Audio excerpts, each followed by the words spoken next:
It's Tell It Like It Is Tuesday on the Buddy Martin Show. I'm your host, Lauren Meadows. We look at the continued state of the Florida Gators with the Gainesville Suns, David Whitley and Rob Brown from SEC Sidelines. Like and subscribe below, and let's get it started on the Buddy Martin Show. Yes, it's time again for Buddy Martin. Call him up and tell him what you're thinking. But be kind because he's doing the best he can. Better, stronger, faster. Mama says that alligators are ornery because they got all them teeth but no toothbrush. Hey, what if the voice calls while you're gone? Take a message. Bye. You ready, champ? I'm ready for this my whole life.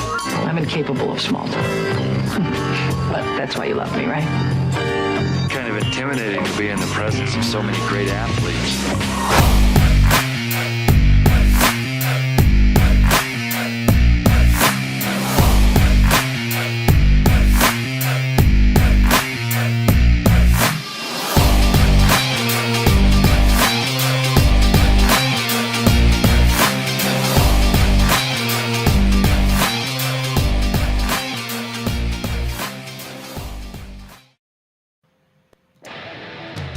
Good evening and welcome to the Buddy Martin Show. I'm your host, Lauren Meadows, and here with Brendan Martin and David Whitley from the Gainesville Sun.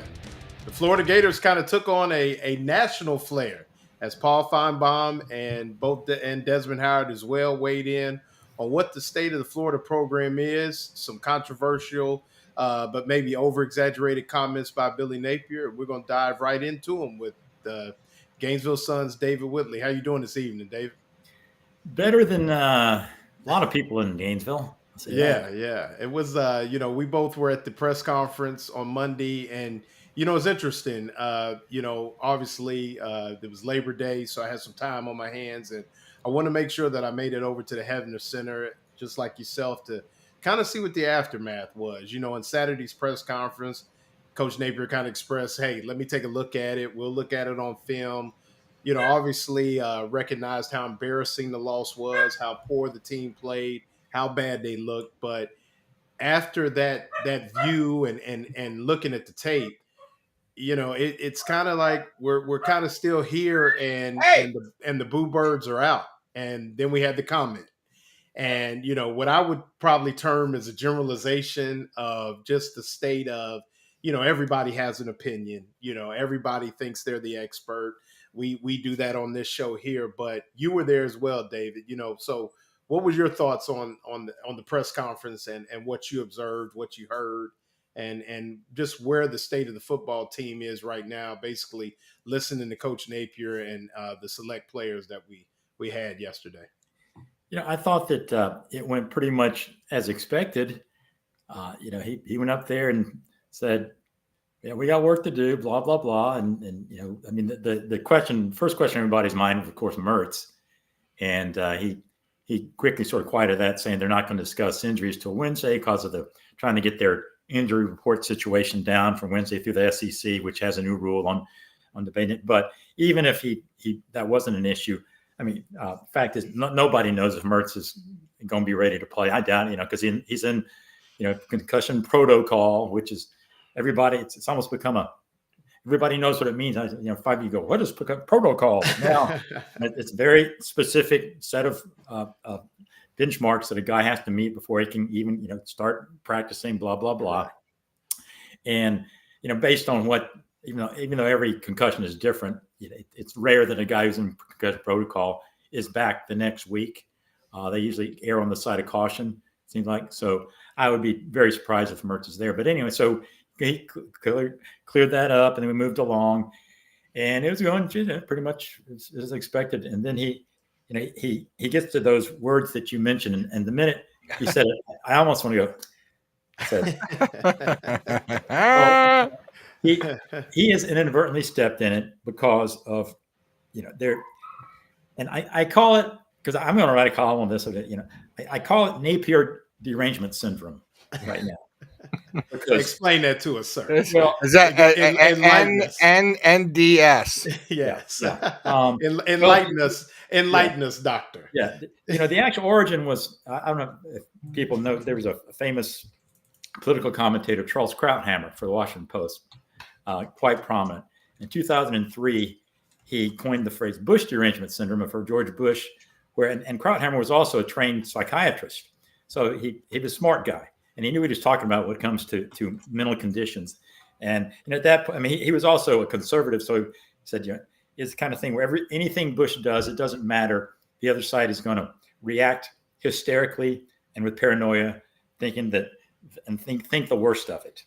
And Bush could have come out at that point and said, "I'm giving $10,000 to every American, and I'm ending the war in Iraq." But he would have been ripped for anything, and it became sort of a thing because then they became an Obama derangement syndrome, where everything he said, the conservatives would think, "Oh, he's got an ulterior motive. Don't trust this guy," And then it became now Trump derangement syndrome has been a big thing, where no matter what he does, 47% of Americans still think he's Hitler, regardless. I mean, he could cure cancer. So he's working an angle somewhere. Right. So really rational thought is out the window. Now I call it Napier derangement syndrome because anything he says or does, if it can be slightly misconstrued, it will be, or taken in the most negative aspect. Now, it's not fair, but I think it is fair because he's put himself in this position. Mm-hmm. And for it to be really unfair, it would be to expect fans to be rational. They've never been rational. That's why they're fans. Correct. They're going to overreact to this stuff and interpret these things in the worst possible way.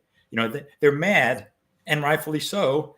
And he's been smart enough and also just honest enough to say from second, third thing out of his mouth was, we after Saturday's game was, this is embarrassing. We're embarrassed. Blah blah blah. Mm-hmm. He fell on the sword. He did everything except show up in sackcloth and ashes and say, we saw. I mean, he made. I mean, over no excuses, but he said everything he should say. And it's like anytime anybody screws up or the best thing they can do is fall on the sword and admit it. Worst thing is to say, make excuses. So he made no excuse, and he wasn't Saturday. I mean, Monday? Yes. Yeah. And of the 24 minutes of just usual, stuff, routine. We're sorry, we got to get better. Blah blah blah. That was about 12 seconds of it where he drifted off, and he was answering a question about how do you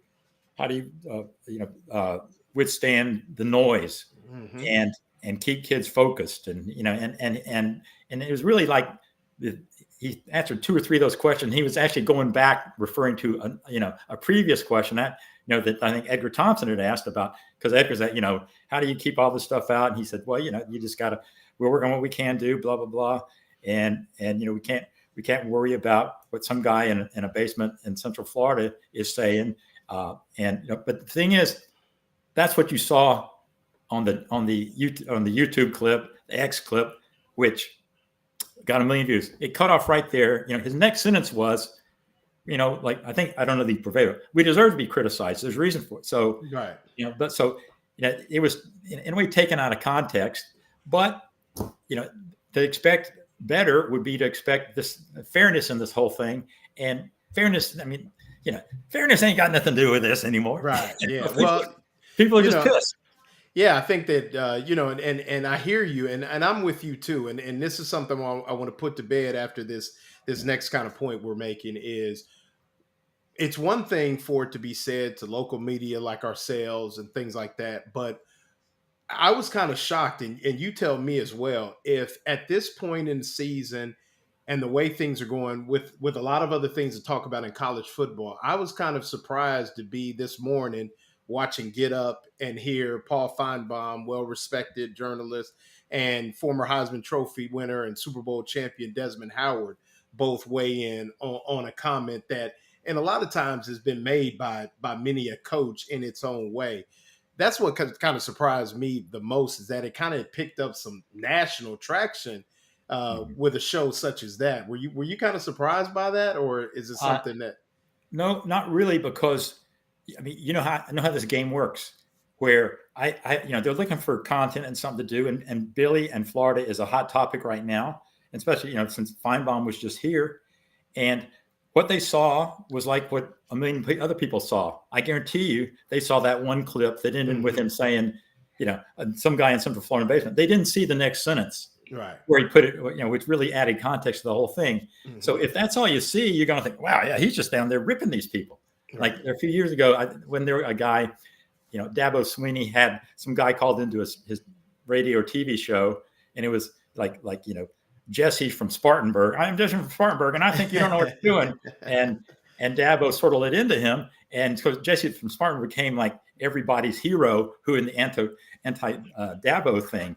And because Dabo's he's no longer the golden boy there, and so this Billy from Spartanburg gained this whole sort of narrative that anybody who criticizes them, they just live in their parents' basements and they're the losers and they have no validity, and so that's what I think Feinbaum and others said, and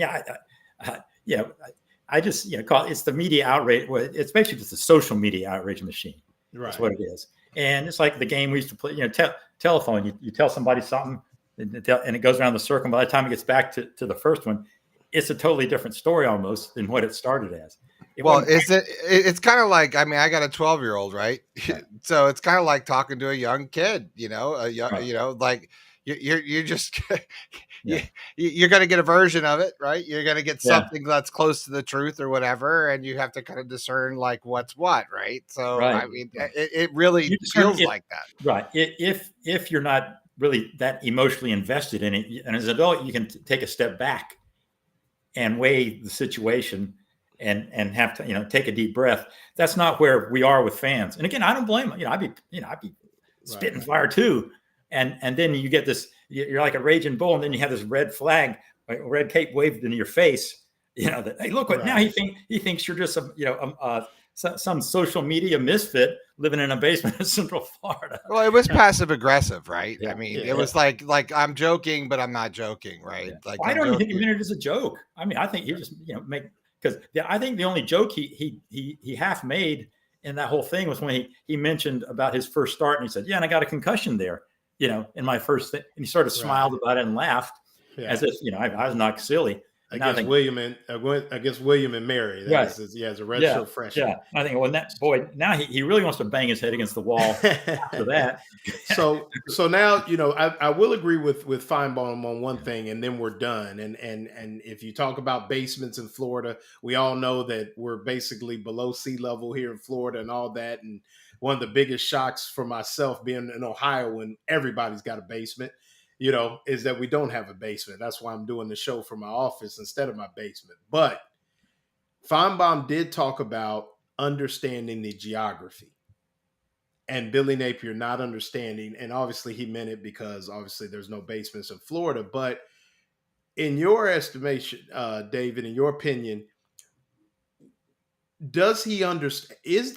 Has Billy gotten to the point, like you heard Coach Spurrier say today, and this has nothing to do with Coach Spurrier coming back as the interim coach or that, but what you're doing is not working. So you got to do something different. We are now in year 3, and in my opinion, observing practice, observing the way that this program operates, observing the way that the head kind of handles himself around different people. Does he understand where he is and what this job entails? Urban Meyer so eloquently put it even on the Saturdays in the South documentary, where he went around and to the frat houses and sorority houses, and they're asking like X and O questions. And he was like, boy, this is, and that was before social media was big and things like that. Has Coach Napier really grasped what this program means to the people of the Gainesville areas and others and the state of Florida as a whole? Or is it just, has he really grabbed onto that? Yeah, I don't know if he did at first. I don't know if he could at first because, he had no Gainesville experience. He had worked as an assistant in Alabama. I think he understands how much these programs mean to their states. And so he can relate to that. But still, until you go through that first season and you go out and press a ton of flesh and stuff like that, which he did. So I think he understands what it means now. I think he still has that that same belief in himself that he's had from day one. I think a lot of it is probably misplaced belief at this point. That the confidence that he had, that he I think if he goes back, he realized he had a lot to learn and still is learning. And I think he addressed these. He hadn't done, as they say, insanity is doing the same thing over and over. I think he felt that he had addressed the problems sufficiently in the off season, so he wasn't doing the same thing over and over. I mean, I think he was too slow to move on these things, but he has moved on them. But he hadn't addressed them enough, obviously, to do it. And by the time he realized that, I think he realizes it now. But what do you do? And of course, we're talking like it's what Saturday was the ultimate verdict on this season. Now, it is a very damning first look at it, no doubt about it. But things come. I don't think they're as bad as they looked. I don't think that they're nearly as good as people had hoped, though. Right. I think that the issue too, and for me is, and I think a lot of people is, we still don't know how good Miami is. Could they be a college football playoff team? Could be. But when you look at Miami's history, and based upon the fact that what you have down the road after this, basically what could be just an elixir in a temporary elixir in Sanford, you're staring down the barrel at some teams that a lot of people would guess that they had to bet their last ham sandwich are better than Miami. Don't eat the ham. So then, you look at that kind of thing, and I think that's where it comes from is not only were they bad against Miami, but then that could lead to, situations down the road where, like Brendan and I looked at, they've got some we looked at some tape. We spent an hour looking at a couple plays. You want to see it? We can see that now. We could throw it up there. And we'll start there. But I do want to say this, and I think one of the things that we look on, and these are going to be two offensive plays that we're going to take a look at, but more or less, they still gave up 500 yards to a team that we don't really know how good they are. Now, we'll give Miami this and Mario Cristobal this. He did kind of change. They had Josh Gaddis, and then they moved on from Josh Gaddis, who was more, that's who Cristobal knew from his days at Alabama. And then they moved to Shannon Dawson, who's more from the Mike Leach air raid system. So they did change, the philosophy there. We could kind of get to that. And I think this may lead us in that direction. So we're going to look at a couple clips. And this is after the interception. It's great to see the defense. No, this is the I think this is the interception, right? Yeah, so then we're going to watch the stanza after the interception. Yeah. So you can talk us through it, Lauren. Yeah. So basically, get is your video, Brendan? A real flush, yes. And then we get Shamar James with a great pick in front of Xavier Restrepo. Everybody's good to go. So now you got an opportunity here, okay? And this is, when we talk about these things, this is where we're talking about, because you throw it out there and they basically boat raced, and Eugene Wilson has to make the one guy miss, doesn't. They kind of get whipped, and then it's just everybody comes off. But you look at them rallying to the football. So now, second down, now it's second down. Mertz gets flushed, makes a nice play, and there you go. Now, a lot of people were like, why are you signaling first down? You're down in the game, but it's still a football game at this time. We got to stop being so critical of everything these guys do. Okay? First down, gets flushed. Now, this is where we talked about. And we throw what this ends up being is an out and up to Khalil Jackson. Now, before that, and in that route, you had a guy in the flat, back in the flat. Maurice Burke goes in motion, comes back, which creates like a flood concept. You see Marcus Burke there. And then you have Khalil Jackson on the out and up, which basically is the clear route of the flood.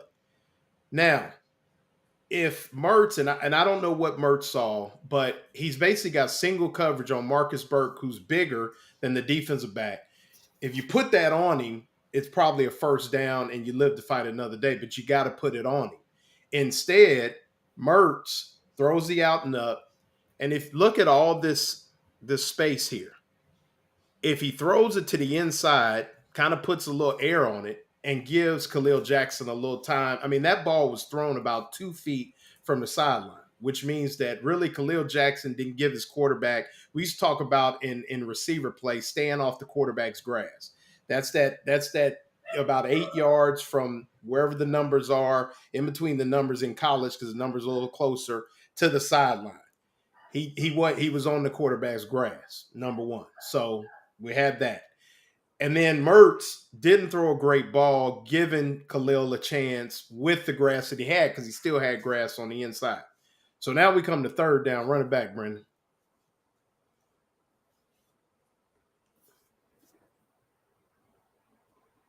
So this is third down out of the bunch. So now basically same thing. You got the triangle, back in the flat. Badger on the sit down, which that isn't a great route because he basically is bracketed and kind of floats himself into the defender. But now it's basically everybody's doing something they shouldn't be doing. So right now that ball should be out because at this point Mertz is not under duress, and you got the flat defender sitting on Badger with Malagoa bracketing him from the inside. So now the only throw he has is Boardingham, but watch Boardingham drift from the 10 to the 15. So now that makes that throw to the pylon when it should have been bent towards the sideline. And once again, if you throw it on the break, you put it right on him, and it's probably a first down. But instead, he sails it. And I mean, from the moment Mertz throws this kind of ball, because right now he's not really under duress if you threw it on the break and you got an incompletion. But if you look at the formation, you had 3 to the boundary versus 4 defenders into the boundary.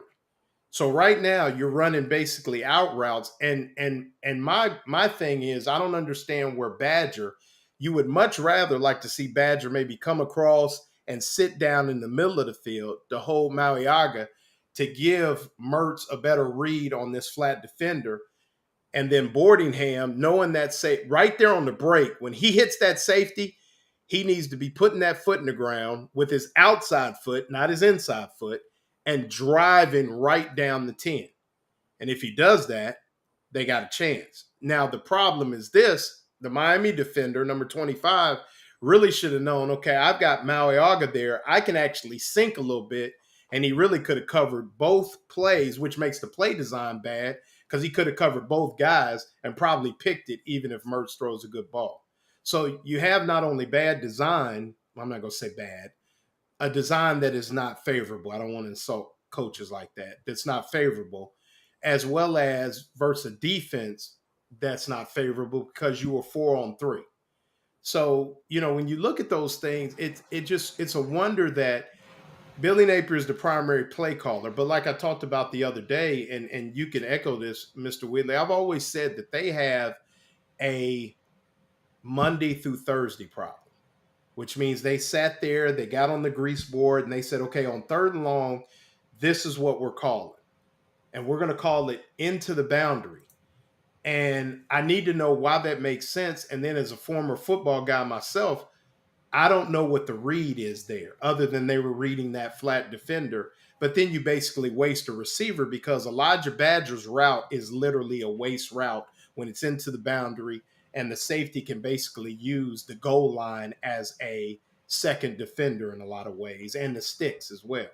So, I mean, it's just those things. So it's like, is it time to be, I know he can't change offensive coordinators now, but he talked about Russ Callaway coming along and things like that. Could the change be, let me step away, maybe for this Sanford game, give Russ Callaway the opportunity to take Lagway or take the guys and let him call maybe the first 15 to 20 plays and see how we're rolling. It could be, but it won't be. That's what we said. We went through the whole thing. We're like, but it doesn't matter because it's not going to change. And especially because of having Lagway in there. I think that'll more or less solidify his need to think I got to babysit this guy, even more so than normal, as opposed to Mertz. I have confidence in him. let he and Russ wing it and just see what happens. And to whether Russ Callaway, he could be Mike Leach Jr., but I don't think Billy's going to trust him and going to turn it over to anybody. Is the thing. I think it would be great, or would have been good, I think, had he just said, in theory, what Texas A&M did with Bobby Petrino, or what in theory Arkansas did with Petrino this year, saying, all right, here you run the offense, bring in somebody like that, the guy Miami's doing with Shannon Dawson. Yeah. Everybody said, the proof was in the pudding Saturday. I mean, the guy, they had it figured out, and he was making the right play calls, and in that, and the thing about the sequence you showed, it just looked like a team that had been practicing maybe 1 week. Exactly. Where the coaching wasn't good, and the concept wasn't good. B, the execution was bad. Like you said, guys were making the sharp cuts that they need to make. The receivers were just drifting where they shouldn't be. I mean, like, hello, Billy Gonzalez, where are you? Yeah. Right. That was my and Mertz was not making good reads. Right. And that's the progression that we sort of went through, Lauren. I didn't mean to cut you off, but I mean, no, but go ahead. That's exactly sort of what we talked about, and that sort of came to the same sort of conclusions along the way here. Is that like we're is there rhyme or reason to what we're doing? It just feels like he coaches it to a system that he believes in less than doing things like Urban Meyer would talk about, or all these other coaches, is that he coaches to the personnel on the field. We saw that last year a little bit when, and Max Brown came in, a little different triple threat quarterback. We've seen him, coach a guy like AR, who's been sort of vocal and professionally about not being exactly, fitted to his talents. I think that Billy's got an opportunity this week with Lagway, to show that he can. I don't think he will, but I mean, is there a different scheme? Is there a different strategy with this different kind of quarterback? Although he's also young, what do you guys think? What is he really capable of? And let's take. Let me remind you that McNeese State last year they didn't score a touchdown. So no, this team is if anything as a parallel with the team last year as far as how good they are, if not hopefully not worse. But what do you guys think about, supposedly a softball team going in this week with Sanford? It really isn't. There really are no softball teams, I guess, in my opinion. Well, if we don't play better defense, it may not be any softball teams. The defense is really bad. Yeah. And we're going to get to that. But I would say this, and this is the coach in me. If I had a guy like Lagway, it would be eye candy. All day. Him downhill. Eye candy. Spring it out to Wilson. Eye candy. Throw a slant. It would be, people talk about the shifts in motion. I would shift in motion to death. And at some point in time, it would be DJ Lagway coming downhill, getting on the edge and making it happen. And then every so often, I would get the formation to my liking, as our good friend Shane Matthews has said, and I would take a receiver who is not nearly against a defensive back who would never be recruited by Florida, and I would give DJ a him throw. You throw it to him, and you give that guy a chance, and we go from there. And before we get to you, David, we want to talk about our sponsors, Meldon Law, the only official law firm of the Florida Gators. Meldon Law, we won't back down. And hopefully Jeffrey gets to play with the band sooner or later. But Meldon Law, they won't back down. The floor is yours, Mr. Whitley. I was with Meldon Law. I heard that Jeff got a lot of calls from Gator fans yesterday wanting to sue UF for false advertising. That's funny. That's funny. Yeah, well, you bought a Meldon Law. I said, "Oh, here's an easy segue." That's why you're who you are. He's like Columbo. Oh yeah, that's what I love about it. He's the smartest guy in the room. You just I've got that raincoat in here somewhere. But David, what do you think as Lagway could possibly be the starter? Yeah, I think the schedule is, it couldn't have worked. Everybody talks about Florida's schedule, but this is one time where the schedule, could not have. If you want to play Sanford, this was the week you had to play Sanford, because were they playing anybody else on the schedule coming up, I would think even UCF, I don't think they would win. Because Lagway, for all we know about him, he's not ready for a Power 5 or Power 4 now defense to come in and do all the confusing stuff that they're going to do. But you give him 50 snaps against Sanford, he's going to make rookie mistakes, but you figure that the rookie mistakes won't cost him against Sanford, because they've got to put his maturation process suddenly it's got to be expedited, I think, and get him going. And I would say, assuming, unless he goes out there and lays an egg, but I don't think he will, because he looked okay Saturday. I mean, it was garbage time and all that, but I mean, you could see the guy just exudes talent. He just got to figure the game out. Right. You got to, if they can just speed up that figure it out process enough to, all right. So then comes Texas A&M. I think unless he just bombs against Stanford, and I don't think he will, I think you keep starting him, and just because I think at this point, and I didn't think I'd be right, unless things just blew up, and they did blow up Saturday, because I never thought we'd be thinking, Mertz needs to be replaced in game 3. I think the injury is the concussion is unfortunate, is a blessing in disguise, because it gives Billy the excuse to go ahead and basically make this change. He has to make the change just for medical reasons right now. Right. But he doesn't look like he's stabbing Mertz in the back by doing it.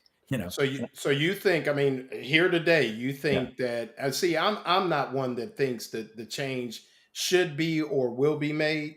You would be of the ilk that you think it's time to make a change. Well, I think we found out, what Mertz is, and a good leader, film room savant, works hard, and I think we were discussing about this yesterday. I think surrounded by the right people and the right offense, he could quarterback you to a championship, I think, but he's not surrounded by that. He doesn't have the right people in this situation. And it's almost like, well, it's a Hail Mary time already.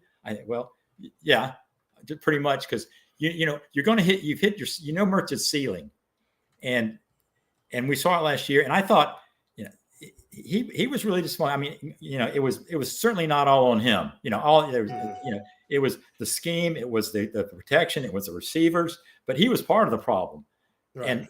And for a 6-year player, I just find that almost it just doesn't make sense. Right. And I mean, you think about it. You think about a 6-year player should know to throw the post to grass on he shouldn't have to be taught those things, like you said, in his 6th year.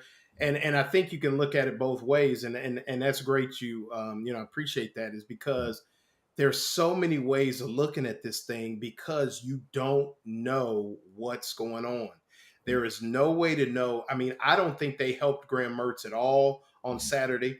Obviously, they couldn't run the ball, but I think they kind of gave up on the running game a little too early in some ways. But then you look, it's like 3rd and 5, and they run the ball, and don't give Mertz a chance to throw, which we could all agree he's pretty good at 3rd and 5. He's not great 3rd and 12, but 3rd and 5, he's pretty good.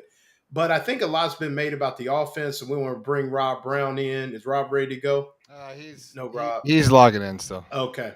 But because as we talk about the defense and his familiarity with Ron Roberts, as Brendan and I were breaking down the film and things like that, we kind of went to the fact, well, okay, the offense wasn't great. But even if the offense was great, they would have had to score 50. And David, we could say that Graham Mertz would have played. Let's say Graham Mertz throws for 240 and 3 touchdowns, right? And then Montrell Johnson runs for another and they kick a field goal. I don't think 30 points would have been enough. Mm-hmm. I don't think 31 points would have been enough on Saturday, because after 500 yards given up by the defense, I think they would have had to score 50. So I think Florida would have lost that game 50-30, and they're ahead of schedule of the historically poor pace that they were on last year. Florida's been playing football since 1906. So, I mean, that where they played like 5 games and they're still, I mean, it's at that point. So, I mean, what is it that's going, I mean, what is the defense? I mean, I was in on the additions, Asa Turner and all those things, but Asa Turner is not a man cover guy.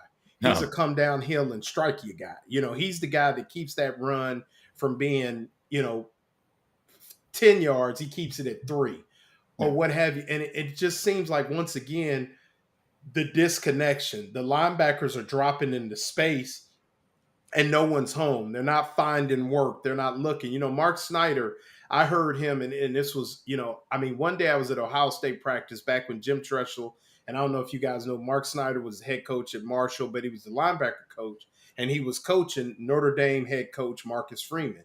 And he was consistently yelling at Marcus, fine work, Marcus, fine work. And what that meant was Marcus was taking his drop and kind of sitting there instead of seeing guys and understanding the concept and latching onto a guy and then going and kind of in his zone, recognizing where guys were. And it seems like we're doing the same thing. And that lent itself to some big third down conversions, which then led to points for Miami. Yeah. We've seen this movie before, like 6 or 7 times, but you thought it was a new film. It was supposed to be. And I'm with you. I thought that they made the right additions, or some of them, in the secondary to do it. And I thought there'd be certainly more of a Ron Roberts impact than we saw. But they did look discombobulated. And Shamar James, he said as much. He said, we had bad communication out there on some plays. He said there was a lot of this looking around, and that gets back to, what have you guys been doing for? And even worse, Billy said, we've been working on Miami for months. It wasn't like they just played Ole Miss, and now you got to reboot. And they knew, and it's not like they're working on a new Miami team. It has changed offensively somewhat, but this isn't a new staff. We had no clue what it might do, but they were still just like, huh? What's going on? And scheme and the secondary was surprised. I tell you what wasn't really surprised though, was that defensive line just getting zero push. Yeah. And I think we thought they couldn't be worse, and they were just as bad. And here's another point, and then I'll swing it to Rob is, okay, so, and I'll just throw I know when Hal Mummy was at Kentucky with the air raid and Mike Leach, it's only about 2 or 3 run plays and about 4 or 5 to 10. It's like 15 plays on a chalkboard is the air raid. It's not this sophisticated whole kind of deal. It's like you literally hand them the game plan on a piece of notebook paper and there it goes. And it's just about execution, timing, and those kind of things. So if you talk about working on Miami for months, 15 plays on the chalkboard, you're talking, we haven't even got to, like you said, the UCF with the tempo and just the different ways to hit you. And same thing with coming down the road here in a few months with, Jeff Lebby at Ole Miss. Mm-hmm. You're going to see that in about a 4 to 5 week period. You're going to see Jeff Lebby, Josh Heupel, Gus Malzahn. And they'll put 21 on. Huh? It goes fast. And, we welcome in Rob Brown from SEC Sidelines. Rob, you were, we were kind of on the group chat during the game. And I think you were as shocked as anybody on what you saw from the Gators, in particular, your guy, God, I'm losing my mind. Forget his name. That's a good policy. I bet, but Ron Roberts. Ron Roberts, and maybe it's a situation where maybe Ron Roberts starts to take more. We don't know what his role is really. I know he was down on the field calling defense. Austin Armstrong was up in the box, but he could just be relaying the signals, into the headset, things like that. But I know you were surprised, and just really explain to us what that shock was. I don't know. Austin Armstrong, a.k.a. Lumpy Rutherford. I don't, Larry Mondello. It was a disaster. And I feel like an analyst who recommended a stock at 25. And within 5 minutes of the opening bell on Wall Street, it was worth $10 a share. It ain't going to happen. I've seen this story before at other schools. Most recently, with arguably the worst hire in Auburn history, the potato head, Brian Harsin. If a dog will bite, he'll do it when he's a pup. Year 1 to year 2, if you don't make discernible progress, it's not going to happen. And if year 3, your first game, you're going backwards, falling down the stairs backwards, it's just not going to happen. Florida deserves better than this. I completely got it wrong. I don't have any paper bags. I had all plastic when I stopped by the grocery store on the way home today. But I would have cut out eye holes. And I'm ashamed because I picked the Gators to win that game. And I thought they would. Number one, I wanted them to win because they're an SEC team. And I just have a lot of respect for that program. But now no one there is going to fix it. I don't see Scott Strickland getting to make a third coaching hire, and the interim president won't do it. It's just Florida deserves better. I don't know if it's going to be, Lane Kiffin loves Oxford, but they need to get somebody good because they've got everything in the world. But here's a question I'll ask anybody on this panel. Do you think everybody out there truly appreciates and respects and understands the gravity of these rising programs at USF and UCF, and then on a lesser degree, FAU and FIU, and then Florida State and Miami? Because from 83 to 2013, that 30-year period, 11 national championships came out of the state of Florida. And Florida State, they got a lemon at quarterback. They'll be lucky to win 7 games this year, maybe 6, 7 games. They're riding around on 4 bald tires with no car insurance. They got problems. Miami looks good, but how good is Florida?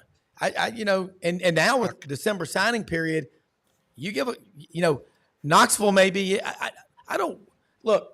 It's hard to feel sorry for a coach when they make so much money, but I completely missed it. I thought things were better. If they would let reporters go to practice, there wouldn't be as much shock.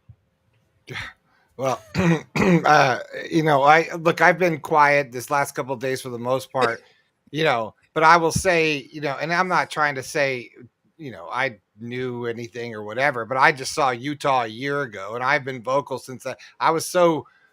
Lauren and I were so blown away with that game, and it just sort of stuck with me. And I kept thinking, I heard all of this last year before the first game. I heard a lot of this stuff. Billy came out and said, we're stronger, this much more stronger. We're lifting this much more weight. We built this much more muscle. Like we saw, there was like the same press conference this year. We're talking about RPMs. We're this much faster. Okay, great. But, we don't get to see any of that stuff. We don't really, we just kind of take your word for it. And so here we are. So it's like, as a media person, it's like, fool me once, but you're doing the same thing again. You really, really oversold yourself here.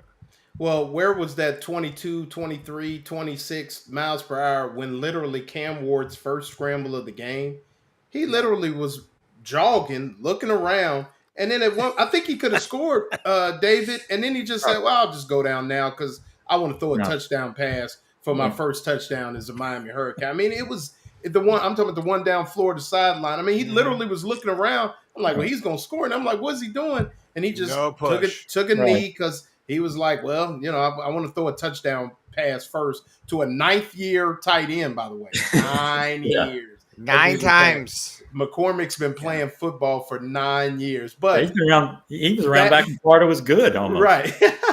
So back, press, he was the running back to the, back to the defense, I don't want to, I'm not going to knock Ron Roberts yet and teams get better and things like that. But I just think they have, and Mr. Whitley, you talk to people.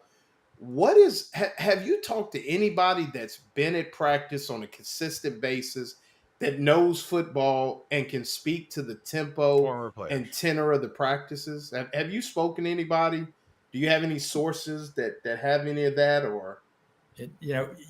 It's so hard because you can't even say so and so look good, so and so look bad. The tempo thing. It's just hard for people to. I've talked to people who said they look bad. Like in like practice. like Lagway's through X number of interceptions and Okay. and that kind of stuff. But it is really hard to gauge, like when they go scrimmage, because we don't even see scrimmages. Plus, they're going against themselves, and it's just hard to Well, see. that's a good point, by the way. How bad is the defense when the ones are going against the ones? You're not getting a lot of competition there. Game looks, right. Yeah, and another thing, all this talk about bigger, faster, stronger, they look slow out there against Miami. I mean, slow and not as big. I mean, supposedly they are. I mean, you go up next, but man, I mean, Miami's offensive line did look like the Great Wall revisited, and played like it. Because they weren't exactly holding back the North Atlantic Sea. Right. And Rob, I want to ask you a question. I know you got a point to make too. They played a lot of guys on Saturday. Yeah. And Pup Howard, who graded out the highest, I think only played 30 of 70 snaps. Yeah. So, I mean, you're talking about a guy who I think still hasn't missed a tackle in his whole college career and is probably their best defensive player at this point, but only played, less than half the snaps. Is that I mean, because Ron Roberts coaches the linebackers, is that his MO? Is that what you saw at Auburn? I know you said they didn't have a lot of talent, so maybe they didn't play a lot of guys, but from what Billy Napier kind of stated, it was like there were some competitions that were close, which led to the constant. Did I get that right, Mr. Whitley? That kind of led to some of the rotations and things. But I've never seen a left tackle pulled in the third series. Your left tackle's like your keys, your car keys. You never leave home without it. That's your American Express. You don't switch left tackles. But go ahead, Rob. I know you had a point to make. No, I'll just say Ron Roberts last year had some good guys on the front seven, but somebody only rushed 2 against Alabama on 4th and 31. Now, that person's in the witness protection program. We're still trying to find out who it was, but when you have your best player on the field for less than half the snaps, it's a Monday through Friday problem. You've talked about it. David's talked about it. In the good old days when reporters went to practice and they knew the coaches, they were like, "Don't bullshit me. Don't try to bullshit me, coach. I know what's going on. I'm at practice every day." Right now, that's disrespectful to the media. I'm sick and tired of the media in sports getting lambasted and being treated like crap. We need sports information directors out there is what we need. And I really think it would make it would help if David Whitley could say to his readers, "Hey, I was at practice," because people are going to respect what David says. They're going to say, "I trust him." God, I remember talking to beat writers like Charles Hollis when I was a freshman in college at Auburn. He said, "You want to be a sports writer, huh?" I said, "Yeah." And he goes, "Let me tell you what this life is like. 3 or 4 nights a week, staying at the Best Western or the Motel 6, eating a lot of food out of a paper sack." But boy, those guys, they really loved what they did. And when you sat around with these guys and heard their stories, it was priceless. We need to get back to that. And I'll tell you what doesn't work. Was it Billy Napier, Brendan, when you and I were at the media days, who said, "Oh, we lost 500 pounds and also gained 506 pounds of muscle"? I think they lost 506 pounds of muscle and gained 1,000 pounds of fat. And I don't know, number 21, I had 6 people watching the game with me Saturday going, "Who is 21 for Florida?" Come on, make some effort. But I'll tell you what doesn't work. My brother-in-law was in the Marine Corps 26 years, 7 combat tours. I mean, he speaks with credibility. And he said something to the effect that nowadays, I believe in basic training at Parris Island, if things are too rough and your drill instructor is raising his voice too much, you can pull a card and they have to back down. That does not work. And what doesn't work is not having the media, guys like Brendan, Buddy, David, Lauren, you, Franz, at practice. It's called accountability. There's nothing wrong with it. Florida deserves better, and nobody that's there right now is going to fix it. I think the Board of Trustees or your regents are going to have to come in and say, "All right, here's the deal." Okay? Out in Texas, Foghorn Leghorn, he's not the big booster. It's Foghorn Longhorn. Y'all, whoever your biggest boosters are, need to get together and go in there and just tell the president, the AD, how it's going to be done. That's what they do at Auburn. And they got Hugh Freeze. I don't know how good he's going to be, but I feel better. Florida should be better than this. They have everything in the world going for them. I keep saying that, and I was wrong. I wasn't drinking the Kool-Aid. I think I was just too optimistic. And, but also they were predicting a record hurricane season. We still got a long way to go. So we're going to go to our sponsors, Titan MRI, Gainesville's newest MRI system. They got everything. They got the music. They make you feel comfortable. You can go there if you're claustrophobic. They have the bigger MRI machines with locations in Gainesville and Lake City, Titan MRI. So here we are. We got about 10 minutes left. We're looking at things. Maybe is what happens. What does the landscape look like? And you guys have been through it more than I have. I wasn't down here during I was here for the McElwain fiasco, but the Muschamps, the Zucker, I was here for Mullen, and it all works in different ways. But this is like like a death march. This is something that is going to be a weekly thing. And when does it happen? Somebody said he doesn't make it, to Knoxville. Somebody said he doesn't make it to the cocktail party. Others say, well, at the end of the season, because somebody brought up a good point. I don't know where I heard it. Who is the interim coach? If they do make a move, who do you peg to at least lead it through the end of the season? Austin David? Armstrong. Coach Roberts is just got here. Is it Mike Peterson? But we're not going to go there yet because I'm not sure that, as much as our listeners want the man and say it's done, but just what does how do we operate, those of us that love the team and cover the team? First speak, Mr. Whitley, as a reporter and a member of the media, how do you walk these next few weeks knowing that the inevitable could be around the corner? It all, it's up to the circumstances. It would take, well, they're all must wins from now on, but I'm giving it that you're chalking up Saturday as a win. I think that's still fairly safe, although we can try to put 2021 out of your minds, but give them that. But I think it starts with Texas A&M. If they start 1-2, the math just doesn't work from there. There is one slight upturn, and that last 5 game killer now is like maybe a 4 game killer, because unless DJ the boys in Tallahassee somehow undergo some massive transformation here, right? But it's still a killer all the way through. But you can't. Billy's going to be the coach unless it just completely falls apart. Because as you said, what's the alternative, and what do you gain at that point unless they start 0-5 and look terrible doing it? I don't know, but they've got to. I say they can't start 0-4. If they lose to Central Florida, that might be enough of a revolt.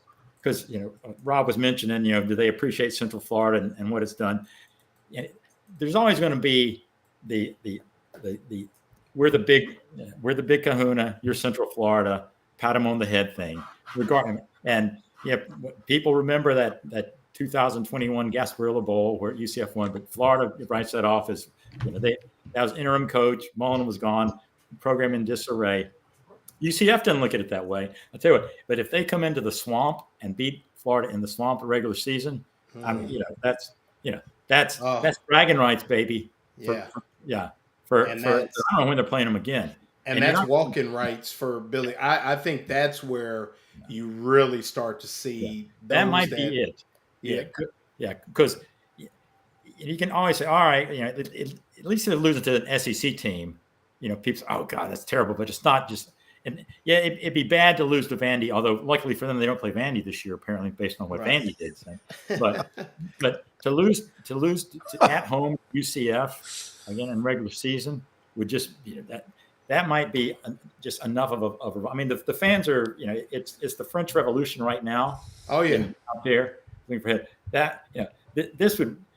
What would be worse than I don't know what was worse than the French Revolution as far as overthrow, but whatever it was historically, that's what it would be from the fans if they lose to UCF. Right. Now, Rob, is a fan, you speak to the fan. The eyes of the fan. We're week one. We're looking down the barrel of a gun, and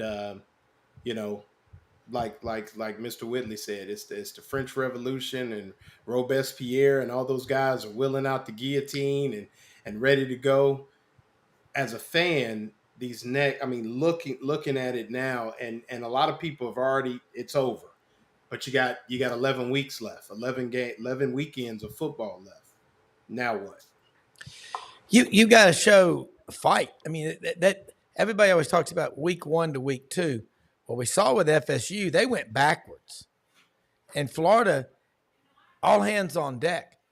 If you go out there and squeak out a win against Samford, somebody's going to write a headline, Florida Gator football is kind of like the respirator's on, the priest is in the room, and they're calling the kinfolks to the bedside. You got to show progress. But you've got to have those boosters that'll come in and tell the president how it's going to be done. You got to have that. You can't have somebody making decisions who's messed up twice. You get one shot. So Florida, the roster, it's not like they don't have talent, but sometimes I think about these coaching staffs, and I think about the bar scene in the original Star Wars movie. It's like, wow, where'd they get these guys? And they're all making a lot of money, but they're not producing. I mean, again, we need to have – I'm just going to say this. I was in my basement this morning down here, and I was kidding. I mean, this is getting to be crazy. No more basement. Yeah, exactly. If I were Billy Napier, I mean, every president that I can remember in the United States of America, while he was alive, had a sit down or two with Reverend Billy Graham. Okay, you sit down with Buddy Martin. You don't have to, but it's a good idea, because when things get rough, the fans, when they're coming for you, like July 14th, 1789, at the storming of the Bastille, the French Revolution, they took out everybody. I've been there. They threw out the babies with the bathwater. You need Buddy, David, Franz, all these guys that y'all all know Gator football.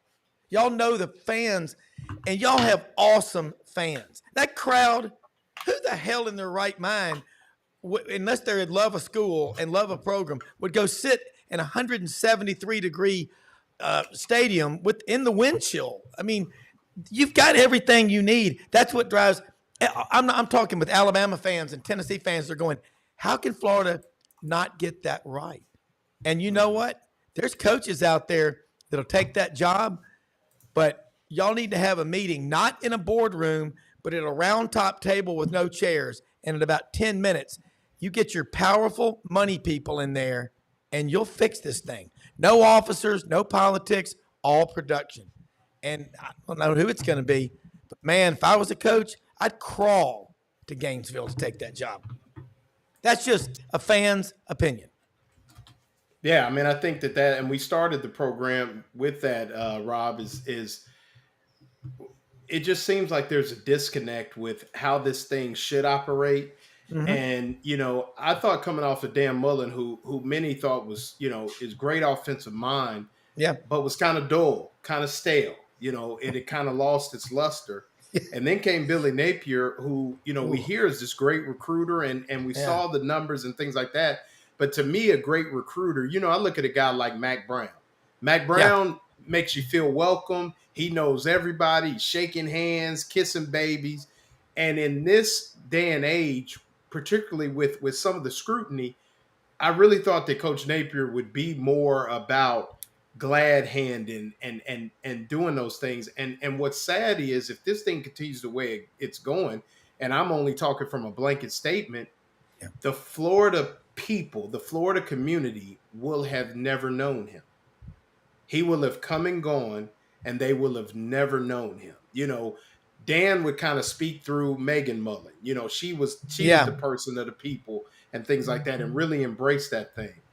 But it just, I mean, Mr. Whitley, it's almost like it's just it's that slow crawl. And I'm going to leave you guys with this as we kind of finish up, just for sake of giggles and something to maybe joke about. Over under, or here's the bet: who changes quarterbacks first, Florida or Florida State? Well, I think Florida would just because they have to. But if I mean, out of if you take that I equation like out of David. it, yeah, you take the concussion thing out of it. I think FSU would because Mertz, people Billy still believes in Mertz. And I mean Mertz I think is still a proven commodity out there. I mean poor DJ. I mean that guy. I think his career peaked in 10th grade, and it's just been on a downward slide since then. Well, with him, why would he come back to the ACC? It was a Well, disaster the last time. But yeah, hey, man, yeah, I'm saying, hey, look, our yeah. Corvallis is just right for me. So I mean, I just say, But and just left it alone. You saw that pass last night, when he's overthrowing the guy wide open. I mean, holy cow! That just when you have the fans are chanting, "Give me," like that. Florida isn't that bad off yet, and I bet the coaches were probably chanting it too up in the press box. Rob, what do you think?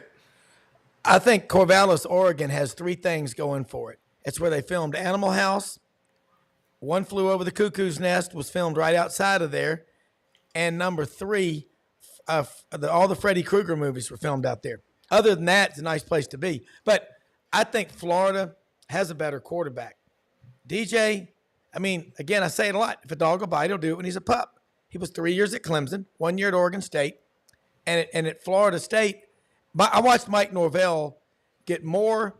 He'd get 50 pounds out of a 15-pound sack. That's what he could do. And he's not going to be able to do that with DJ Uglia. That crowd last night at Florida State, I mean, a lot of them were disguised as empty seats. That's not a good. That's what'll get the attention of the athletic director. But Norvell's a great coach. They don't have a quarterback. Florida. Then you look at the line of scrimmage. I mean, I don't know. I know one thing: co-coordinators, it usually doesn't work. You think Gordon Ramsay's going to let anyone else in his kitchen? Come on. Yeah. Well, you hear all sorts of things, what's true, what's not. I've heard, Billy did try to get a couple guys, or several people told me that, early on, didn't work out. I think you got to question. I don't know if I'm an OC or if I'm going to be hired as an OC. If I want to work for somebody that's looking over me as much, I know he's the head coach. I think I want a little bit of, so you are the offensive coordinators. You want a little bit of freedom to do and install with the things that you want to some degree within the parameters that the head coach gives you. But, I don't know. I just feel like we're sort of past all of that, like you said today, Lauren. And really, I think right now you got to look in as like, how are you going to win? If you're a Gator fan, you got to strap in for a really long season, but you got to be hopeful that DJ Lagway is like the greatest, freshman quarterback in the history of time that's going to come in and go through this gauntlet and deal with all these things and not get hurt and everything else. I think we're all a little afraid to start talking about, well, what happens if he goes down? What are we looking at now? How long is Mertz going to be out? Like all these things are really in question. So I think right now the focus should be like, how do you go beat Sanford? Yeah. I mean, I think you got to see just something that, around 10 o'clock on Saturday night, people can, just, okay. I mean, that's one. And maybe we get better for Texas A&M. And you could say, for those of us that still think Graham Mertz is halfway decent, say, well, we get Mertz back. And, Texas A&M is they've got their struggles offensively as well. So, maybe we like, maybe you get that one and you 2-1, and now you're kind of looking ahead and you think, okay, maybe we could steal one. But I mean, I think that's just where things are now. And I think we got to, sooner or later. And that's what I like about Tuesday, because that's kind of when teams start to put the previous week to bed. We got to move from Cam Ward and Miami and kind of work and just go week to week with this thing, but Bloody it's like Tuesdays, man. it's Bloody like Tuesdays. it's like an injury report. It's day to day and it's week to week. And as we get ready to finish up, we got to tell you about our sponsor, Rinstar Medical Research, serving Marion County and surrounding areas with services such as help with memory loss and proven clinical research trials, Alzheimer's disease, Alzheimer's prevention, COPD, type 2 diabetes, Parkinson's disease, and other issues. Rinstar Medical Research, seeking tomorrow's questions for the answers of today. So as we finish up, guys, Mr. Whitley, what you got brewing this week? Well, I do have one note of trivia that relates to our hot topic tonight. I checked Realtor.com, and there are actually 55 houses currently on sale in Orlando that have basements. So, oh wow, 55, huh? All of 55. That's right. Those are just the ones on sale, though. So, okay, yeah. All right, so I might check that out. 23 of them are fish tanks. I almost moved to Orlando when we first moved down here, so maybe I should have looked into that. Because I lived in Orlando. We didn't have a basement. Yeah, I grew up in Colorado. I think everyone just lives in basements there. Yeah, in Ohio, the same thing. Everything's done in the basement. But what you got? What are we writing this week? I'm writing how got to go away and fix him until he proves he can't do the job. Then bring back Mertz in. So, and Rob, who you got tomorrow? We got Jason Caldwell, Auburn Undercover, talking about the Cal game in Auburn Saturday. Jake Wimberly, Jackson, Mississippi, going to be talking about Mississippi State and Ole Miss. Dudley Dawson, Hogville.net, Vince Ferrara from Knoxville. And we always do. We'll cover all 16 of those guys on the map behind me. There's a lot of stories there, but I think Florida probably is the biggest story right now because it's one of the greatest jobs out there. You got Rob Brown, SEC Sidelines with Brendan Martin. You can read David Whitley in the Gainesville Sun. I'm your host, Lauren Meadows with GatorBaitMedia.com. This was Tell It Like It Is Tuesday. I don't know. Taco Tuesday. Taco Tell It Like It Is Tuesday. Basement we'll work Tuesday. on that. Basement Tuesday. Tacos in your basement Tuesday. Thanks for joining us on the Buddy Martin Show. Great job tonight, guys. Appreciate it. Sorry I was late. Good show.